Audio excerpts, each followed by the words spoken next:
What if all of your negative relatives turned positive? What would that do for your future and your fortune? Not much. What if prices came down? What will that do for your future? Not much. If the economy gets a little better, what will that do? Not much. Now that the Democrats are in, what's that going to do for you? Not much. If the Republicans would have stayed in power, what would that have done? Not much. I'm telling you, it's a not much list. If you don't make plans of your own, guess what? You'll probably always fit into someone else's plans. Guess what someone else may have planned for you? Not much. Then what's going to make the difference? You're going to have to take charge. Now, Mr. Schoaf, my teacher gave me a promise, and I want to give you that promise now. Here was the promise I got, and I bring it to you. Here's what my teacher said. If you will change, Mr. Rohn, he said, if you will change, everything will change for you. You don't have to change prices. You don't have to change taxes. Forget all that. He said, if you will change, everything will change for you. Start changing is what? Your philosophy. You start changing your mind. You start changing how you think.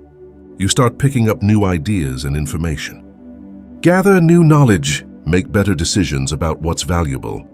And I'm telling you, if you'll do that, your whole life will change. Your health will change. Your relationship with your family will change. Income, promotions, all of it will change. If you will change, it'll all change. If you won't change, you can keep your fingers crossed if you want to, and hope they'll straighten it out. You can wish for the wind not to blow quite as severe, but I'm telling you, wishing for the wind to change in your favor. We call it naive at best. Don't do this any longer.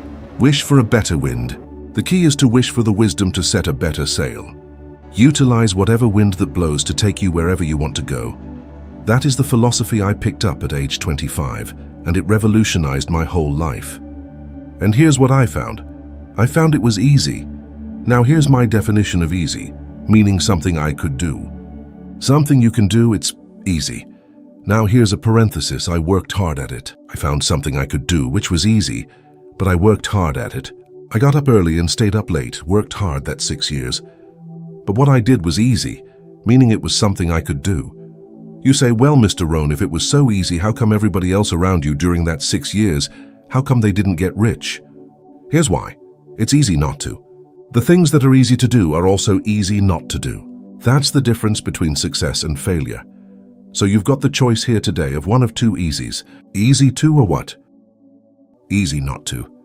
I can give you in one sentence how I got rich by the time I was 31. Here it is in one sentence. I did not neglect to do the easy things I could do every day for 6 years. That's the key. I found something easy I could do that led to fortune, and I did not neglect to do it. Major reason for not having everything you want in America. Major reason for not having more of what you want in America. More health, more money, more power, more influence, more everything. Major reason why you don't get it. Simple answer. Neglect. And here's the problem with neglect. It starts as an infection. And if you don't take care of it, it becomes a disease. And here's what else is the problem. One neglect leads to another. Neglect to do wise things with your money. You'll probably neglect to do wise things with your time. Neglect to do wise things with your time. You'll probably neglect to do wise things with your business. Pretty soon neglect has you by the throat, emptying your purse, emptying your heart, emptying all of your chances for equities and power and all the good things. What if you should be walking around the block every day for your good health and you don't? I'm telling you, you're on the wrong track. You should do it. You could do it. You don't do it. That's called formula for disaster. All you've got to do is let that and a few other things accumulate for 6 years. And now you're driving what you don't want to drive, wearing what you don't want to wear, living where you don't want to live, doing what you don't want to do, maybe having become what you really didn't want to become. I'm telling you, that's it. Just neglect along, drift along, and it's got you by the throat. It'll take all your values, leave you with just a little bit of dust in the summer wind, and it'll soon be gone. I hope I said that well. There's usually about a half dozen things that makes 80% of the difference. There's usually about a half dozen things that makes 80% of the difference. Now, it's not exactly half dozen, it's not exactly 80%, but you get my concept here. Here's another way to put it. Keep looking for the few things that makes the most difference. For your good health, there's not 1,000 things you have to do, not 1,000 things every day.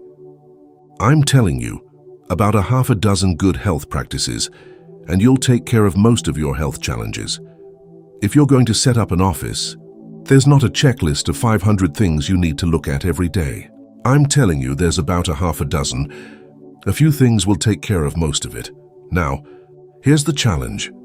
Once you've found the few things that takes care of the most of the challenge, now spend most of your time on those few things. This we simply call time management. What an incredible discovery I made one day when I found out that rich people have about 24 hours a day, right? And poor people have about what? 24 hours a day. Wouldn't that drive you mad until you found out what the difference was? How could you sleep nights until you found out what the difference was? Both have equal time, but an incredible difference in outcome. What makes the difference? Same time, but a totally different outcome. It's called time management, and here's part of it in a nutshell. Look for the few things that makes the most difference. Then spend most of your time working on those few things.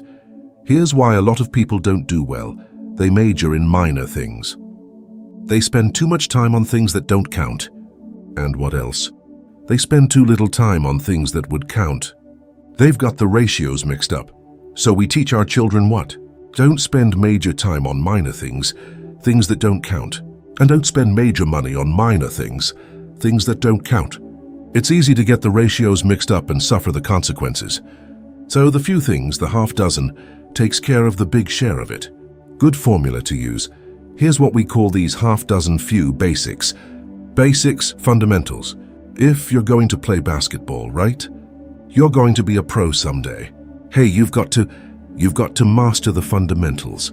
Not 1,000 things, a few things you get very good at. Then you add your own flair and your own personality. But hey, if you want to do something extremely well and get well paid, you master the fundamentals and master the basics.